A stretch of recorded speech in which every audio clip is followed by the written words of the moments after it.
여러분 안녕하십니까? 헬로티비 뉴스입니다. 인천 계양신도시가 3기 신도시 중 처음으로 분양에 나섰습니다. 이번에 분양하는 A3 블록은 신혼 희망타운인데요. 실내 구조와 분양 조건은 어떤지 살펴봤습니다. 김진재 기자입니다.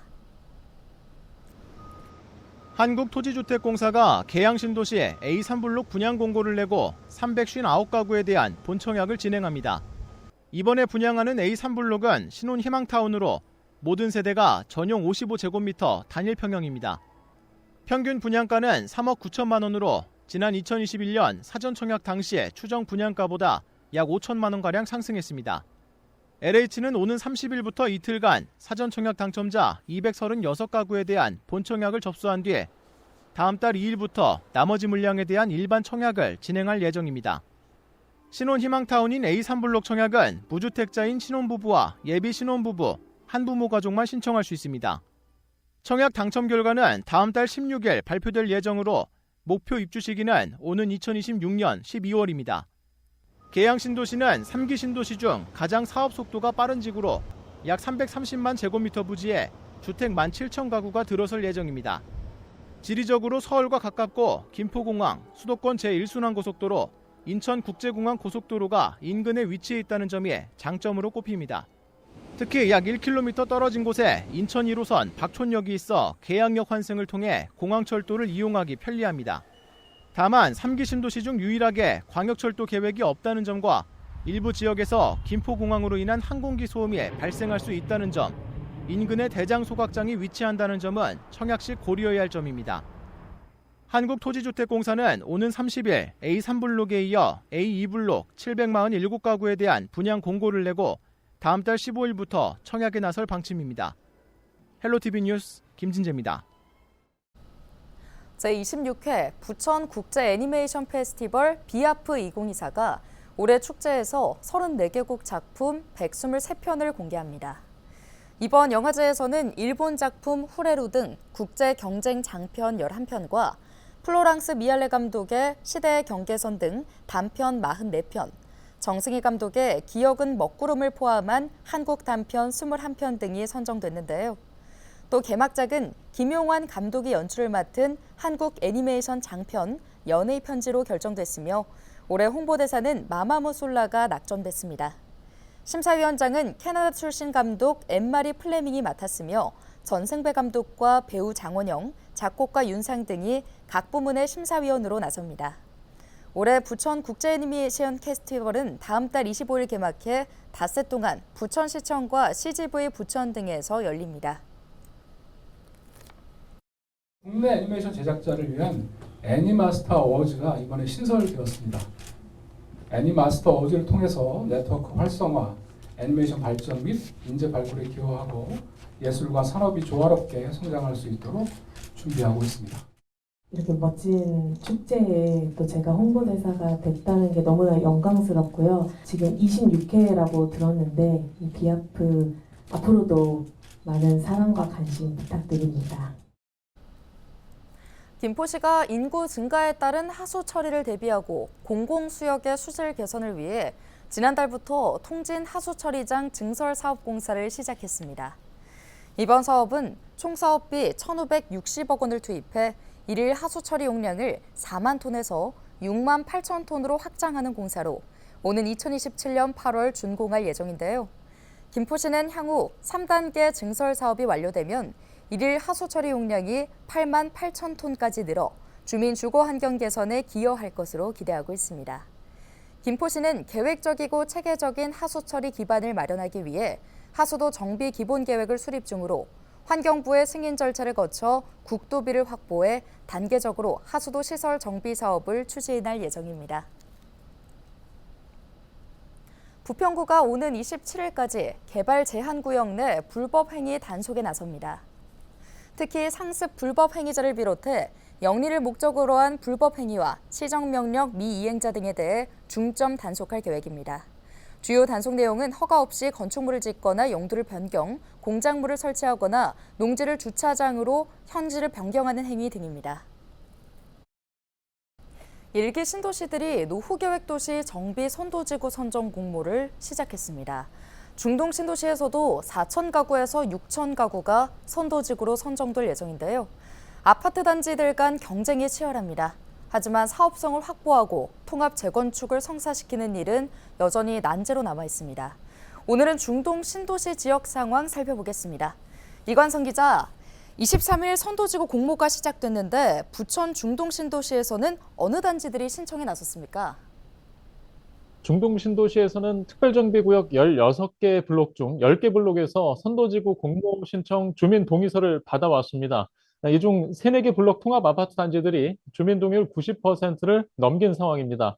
구체적인 공모 단지 신청은 27일 신청 마감일에야 자세히 알 수 있을 것 같습니다. 중동 신도시의 경우 주민 동의율 선정평가 배점이 100점 중에 70점인데요. 아직 주민 동의서를 확보할 시간이 남아 있기 때문입니다. 네, 중동 신도시 선도지구의 선정 기준은 무엇인가요? 부천시는 선도지구 평가 항목 중 가장 중요한 주민 동의율이 90% 이상이면 100점 중 70점을 주기로 했습니다. 또 통합구역 내 세대당 주차 대수가 0.4대 미만일 때 7점, 통합구역 내 5개 주차 비율이 100%인 경우 3점을 별도 부여합니다. 또 통합정비 규모 항목에서는 참여 단지가 4개 이상인 경우 10점이고요. 또 거기 세대수가 3,000세대를 통합해서 넘으면 10점을 맞아줍니다. 이렇게 해서 100점 만점의 배점을 기준으로 세웠습니다. 주차장 여건들이 비슷한 아파트 단지들이기 때문에 사실상 주민 동의율과 통합단지 규모가 앞서면 재건축 선도지구가 될 가능성이 높습니다. 부천시는 이런 형태로 4,000세대에서 6,000세대 이내 규모로 선도지구를 선정할 계획입니다. 네, 선도지구가 된다 하더라도 사업성이 또 있어야 하잖아요. 재건축 추정 분담금이 수억 원이라는 뉴스들이 잇따르고 있어 주민들의 걱정이 큰 상황인데요. 중동 신도시는 기준 용적률을 종전 216%에서 350%까지 늘리기로 했습니다. 이렇게 되면 5만 8천 가구였던 신도시 인구 규모가 8만 2천 가구까지 늘어나는 셈인데요. 하지만 공사비 인상과 공공기여량 때문에 사업성을 확보하기 어려운 실정입니다. 분당이나 평촌 신도시보다 주변 부동산 가격이 낮기 때문에 분양가를 높여 공급할 수도 없습니다. 추정 분담금을 아직 구체적으로 알 수 없지만요. 이 부동산 시장에선 현재 가구당 4억 원에서 5억 원 이상이 추정 분담금이 발생할 것이라고 예측하는 분위기입니다. 경우에 따라서는 현재 집값보다 재건축 분담금이 더 큰 상황이 될 수도 있습니다. 네, 통합 재건축 성사 여부도 관건이죠. 단지들 간의 이익과 손해에 따라 갈라서는 단지들도 많다고 알고 있는데요. 통합 단지들 간 이 평형 크기하고 대지 지분이 달라서 이 추진 과정에서 이해관계가 복잡한 상황이 되는데요. 단지들 간 갈등이 생겼을 때 개별 재건축에 나서겠다며 이 통합 재건축에서 빠지는 경우가 생길 수 있습니다.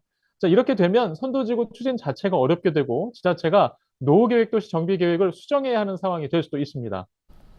네, 그렇다면 재건축 분담금을 추정해 볼 수 있는 일기 신도시별 공공기여율은 언제 확인할 수 있나요? 일기 신도시들은 노후계획도시 정비지원 조례 제정을 준비하고 있는데요. 부천의 경우 이달 말이나 10월 초에 입법 예고할 계획입니다. 조례안에는 노후계획도시 정비위원회 구성과 공공기여 요율 등이 담겨 있는데 이 주민들은 이 조례안의 공공기여 요율을 보고 구역별 재건축 분담금을 추정해 볼 수 있을 것으로 보입니다. 네, 여기까지 듣겠습니다. 보도국 이관성 기자였습니다.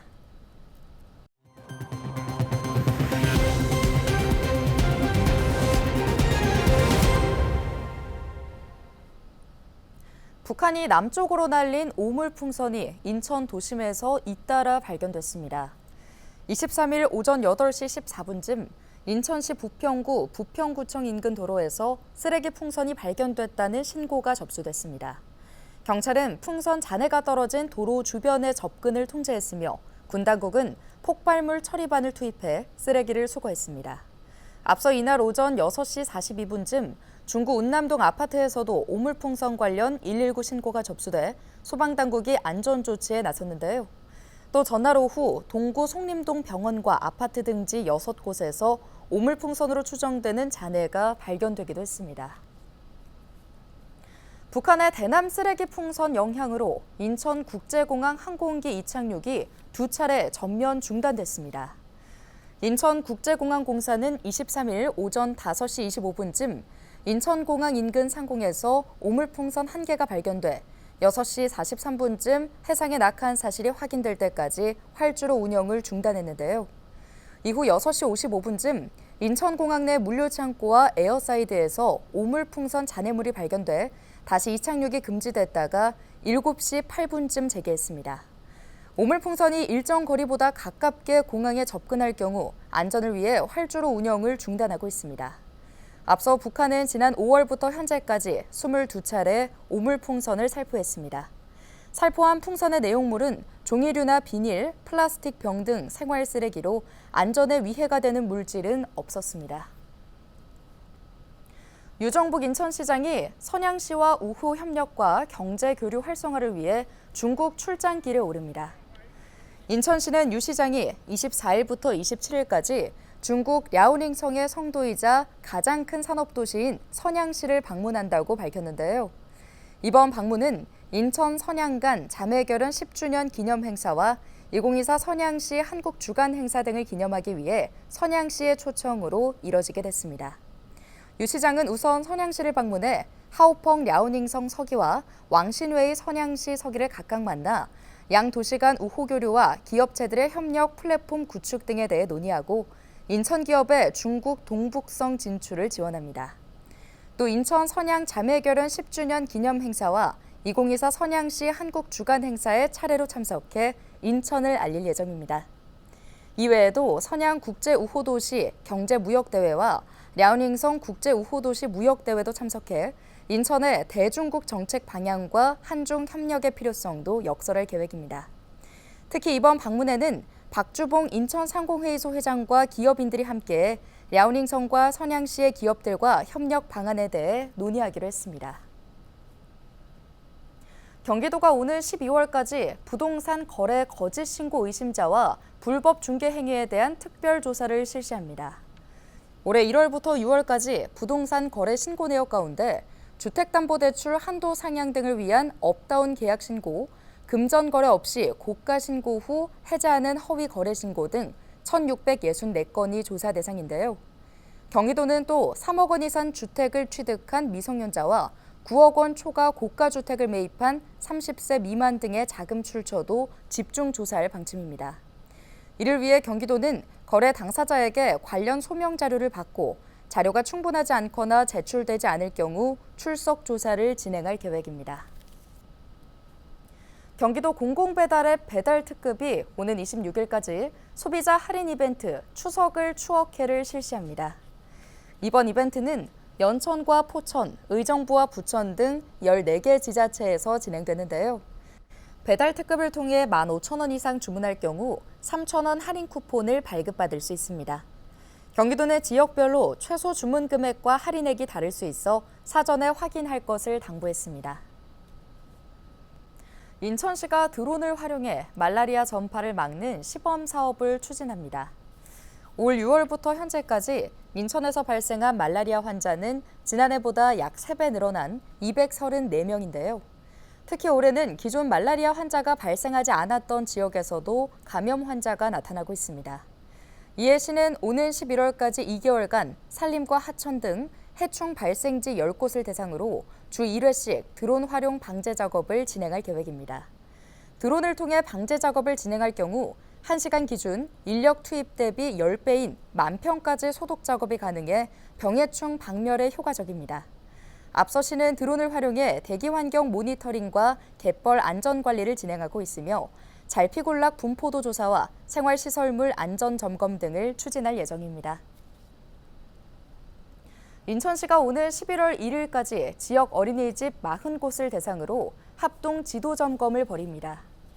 회계 처리의 적정성과 아동학대 예방, 급식과 간식 운영과 건강, 위생관리, 안전관리 등 어린이집 운영 전반을 점검할 계획인데요. 특히 보육료와 인천형, 공공형, 24시간 어린이집 운영, 급식과 교재 교구비 지원 등 시와 군구에서 추진하고 있는 사업 담당자들이 직접 사업 추진 상황과 관리 실태를 점검할 예정입니다. 뉴스 마칩니다. 고맙습니다.